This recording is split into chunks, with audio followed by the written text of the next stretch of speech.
Oke, berdasarkan data ataupun informasi yang aku baca gitu ya, bahwa kalau misalkan dari pos-pos anggaran yang dipotong oleh Presiden Prabowo untuk kementerian juga lembaga, ini meminta bahwa kementerian lembaga untuk lebih efisien. Ini mereka tetap bisa beroperasional, namun memang ada beberapa poin-poin yang memang harus diefisiensi lagi. Misalkan memperbanyak rapat secara daring, kemudian ini menghilangkan operasional jemputan pegawai, kemudian ini perjalanan dinas yang juga selama ini dianggap menjadi angka ekstrim. Ini juga harus dipotong.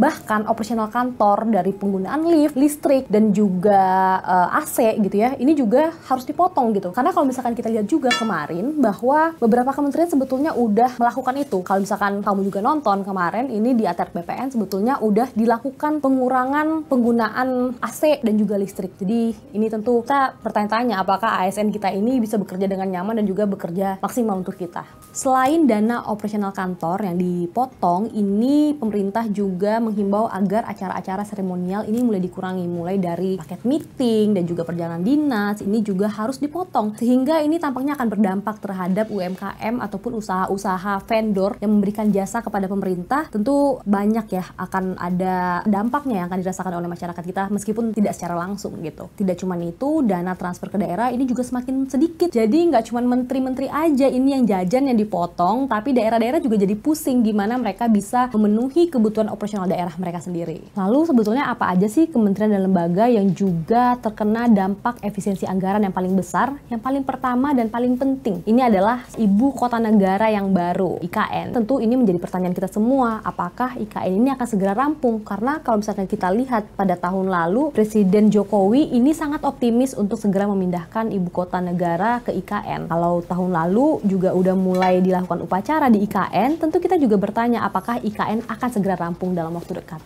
Yang kedua, kementerian yang paling terkena imbas dari pemotongan efisiensi anggaran ini adalah Kementerian Pekerjaan Umum. Kalau misalkan pekerjaan umum ini juga membenahi jalan-jalan nasional di seluruh Indonesia, tentu ketika proyek-proyek ini dipotong anggarannya, ini akan berdampak terhadap pengerjaan jalan itu sendiri dan juga pekerja yang mengerjakan jalan nasional. Tentu ini sangat memberikan banyak efek terhadap masyarakat kemudian berada dalam sistem Kementerian Pekerjaan Umum tersebut. Dan yang paling terakhir dan yang paling penting sekali ini adalah terkait dengan penegakan perlindungan hukum terhadap saksi dan juga korban, di mana LPSK ini juga terkena dampak ataupun imbas dari efisiensi anggaran ini. Jika mereka dipotong anggarannya sebanyak ini, maka saksi dan juga korban yang saat ini dalam naungan perlindungan LPSK ini terancam diputus karena uang yang LPSK punya hanya cukup untuk operasional pembayaran gaji pegawai dan juga operasional gedung saja.